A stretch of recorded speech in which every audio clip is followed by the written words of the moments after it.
La belle cerise se poursuit pour le technicien belge à la tête des Lions indomptables. Marc Brice vient d'enregistrer son 12e match sans défaite à la tête de la sélection fanion du Cameroun à l'issue de l'Africa Week Marrakech 2025. Le Cameroun termine cette période FIFA avec un bilan d'une victoire et un match nul en 2 sorties, 4 buts marqués et un seul encaissé. Le bilan des Lions indomptables en termes marocains dans le cadre du tournoi de Marrakech est positif.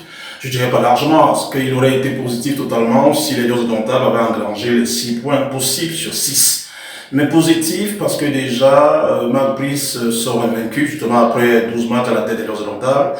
Positif davantage parce que même les genoux du cru, notamment Florent Batum, lors du match contre l'Ouganda, se sont illustrés. Ça prouve à suffisance que dans la tanière, maintenant, c'est l'esprit de gagne qui prévaut, c'est l'esprit de gagne. Mais au-delà de la belle productivité du collectif des Lions indomptables sur ce regroupement, avec une bonne dose de jeunes joueurs injectés, certains anciens sont restés des exemples à suivre, d'autres un peu moins. Contre la Guinée équatoriale hier, il s'est passé quelque chose d'exceptionnel. Vincent Aboubakar, justement, dont on connaît la carrière au sein de la tanière, a scoré. On aurait pu remporter ce match. Voilà, s'il n'y avait pas eu cette erreur, on va dire comme ça, du portier Passy, mais on va marginaliser. Voyez-vous, c'est un match amical. Il va se ressaisir avec Passy, ça on le sait.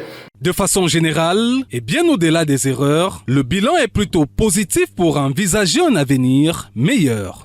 Prochain rendez-vous en septembre, justement dans le cadre des éliminatoires de la Coupe du Monde à venir de l'an de grâce 2026, États-Unis, Mexique, Canada, et en plus, évidemment, on se prolongera de suite dans ce que j'appelle déjà justement la compétition majeure de la Confédération africaine de football, à savoir la CAN, qui se déroulera du côté du Royaume chérifien. Rendez-vous lors des prochaines sorties des Lions indomptables au mois de septembre prochain.